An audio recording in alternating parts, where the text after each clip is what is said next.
গায়রে মাহরামকে কি চিকিৎসার স্বার্থে বা শিক্ষার জন্য ধরা যাবে কিনা, ইসলাম এ নিয়ে কোনো বিধান আছে কিনা?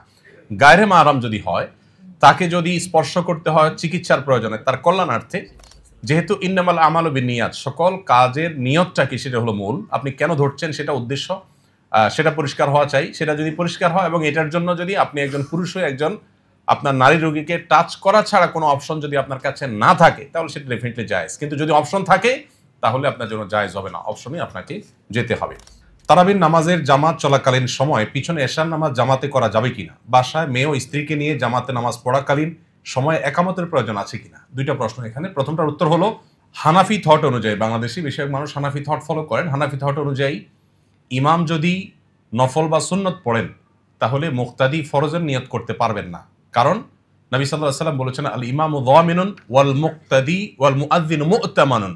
ইমাম হলেন দায়িত্বশীল। এখন ইমাম যদি সুন্নত নামাজ পড়ে আর মুসল্লি মুক্তাদি যিনি, তিনি যদি ফরজের নিয়ত করেন, তাহলে যিনি সুন্নতের নিয়ত করেছেন তার নামাজটা যে কোনো সময় তিনি চাইলে ভাঙতে পারেন। যদিও ভাঙলে আবার হানাফি মাযহাবে কাজা করতে হবে, কারণ নফল নামাজ। আর যিনি ফরজ পিছনে এশার নিয়ত করতেছেন, তিনি তো ফরজের নিয়ত করতেছেন। তো ব্যাপারটা এরকম হবে যে প্যাসেঞ্জারের তুলনায় ড্রাইভার দুর্বল। এই জন্য হানাফি থটের ওলামা ইকরাম বলেন যে না, এটা করা যাবে না, বরং এশা তিনি একা পড়ে প্রয়োজনে তারাবিতে যোগ দিবে। বাট হাম্বলি থট সহ সৌদি আরব ওলামা ইকরাম যে থট ফলো করেন মিডল ইস্টে, সেই থট অনুযায়ী কোনো অসুবিধা নাই।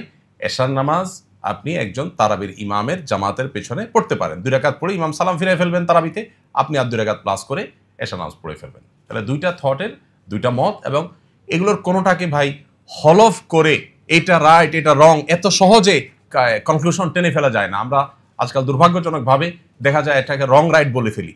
এটা গবেষণাগত মত পার্থক্য স্কলারদের, আমি দুইটাই ক্লিয়ার করে আপনাদেরকে বললাম। আমরা নামাজের শেষে মোনাজাত করে যে দোয়া করি, কিছু চাই, এই মোনাজাত করার সঠিক নিয়ম কি? মোনাজাত দোয়া হাত তুলে হতে পারে, হাত তোলা ছাড়া হতে পারে, অজু সহ হতে পারে, অজু ছাড়া হতে পারে। হালাল উপার্জন হালাল ভক্ষণ করাটা হলো দোয়ার জন্য সবচেয়ে গুরুত্বপূর্ণ। হারাম কিছু যদি না চায়, বান্দা আল্লাহ দোয়া কবুল করেন। দোয়া কবুলের 3টা অপশন আছে। অপশন নম্বর 1, যা চাইলো তা পাইলো। অপশন নম্বর 2, যা চাইলো তার উল্টা অন্য কিছু পাইলো। চাইছে সে আল্লাহর কাছে, আল্লাহ আমার চোখটা চুলকাচ্ছে ভালো করে দেন, ওয়ারেস তার শরীরে আরো বড় কোনো অর্গানে আরো কোনো সমস্যা দেখা দিচ্ছে, সে জানে না, আল্লাহ তাআলা এটা না করে তার ওইটা দিয়ে দিয়েছেন। আর 3 নম্বর হলো কিয়ামতের ময়দানে বিনিময় দেওয়া। অনেক দোয়া আছে যেগুলো বিনিময় আল্লাহ দুনিয়াতে না দিয়ে আখিরাতে দিবেন, হাদিসে আছে। এই জন্য ইমানদারের দোয়া কখনো বিফলে যায় না।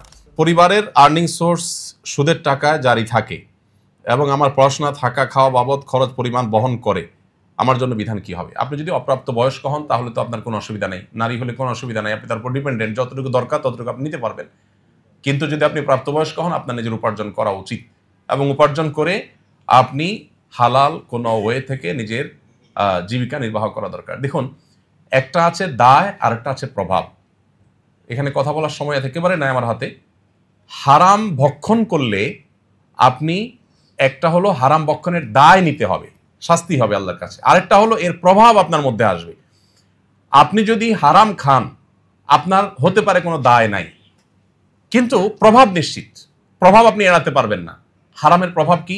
দোয়া কবুল না হওয়া, ইবাদতে তৃপ্তি না পাওয়া, স্বাদ না পাওয়া, বহু প্রভাব আছে।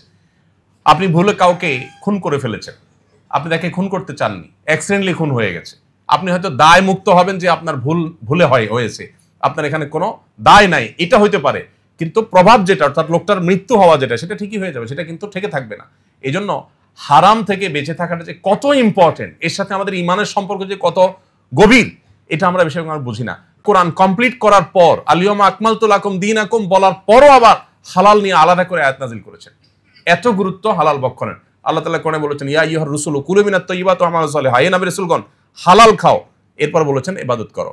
আর আমাদের দেশে কনসেপ্টটা হলো উল্টা, যে আগে টাকা মাছের মতো সবসময় আসে না, ধরে নাও, এরপর বুড়া বয়সে হাজী সাহেব গাজী সাহেব হয়ে ইবাদত বন্দেগী শুরু করো। আগে হালাল উপার্জনটাকে এনশিওর করে তারপরে আমার সততার মূল্য আল্লাহর কাছে হবে, এটা গুরুত্বপূর্ণ।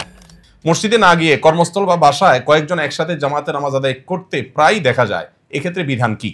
মসজিদে না গিয়ে কর্মস্থল বা বাসায় জামাতে যদি নামাজ পড়েন, ব্যাপারটা যদি এরকম হয় মসজিদ অনেক দূরে, কর্মস্থল যেখানে সেখানে নামাজ একটা জায়গা আপনারা করে নিয়েছেন, এটা যথেষ্ট ইনশাআল্লাহ। এর কারণে আপনার জামাতের সব আদায় হয়ে যাবে, দায়িত্ব পালন হয়ে যাবে।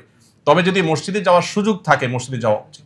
বাসায়, বিশেষ করে ঢাকা শহরের বাস্তবতায় এত ঘন ঘন মসজিদ, বাসা বাড়িতে জামাত করার কোনো যৌক্তিকতা খুব বেশি একটা নেই। হ্যাঁ, কোনো এমন এলাকা যদি কেউ থাকেন যে মসজিদ অনেক দূরে, যাতায়াত করা কঠিন, তাহলে অবশ্যই সেই বাসার বাসিন্দারা জামাতের ব্যবস্থা করতে পারেন। ঢাকা আমি এও জানি মসজিদ থেকে 50 মিটার দূরত্ব, সেখানে বিল্ডিং এর মধ্যে জামাতে নামাজ হচ্ছে, 5 ওয়াক্ত নামাজ হচ্ছে।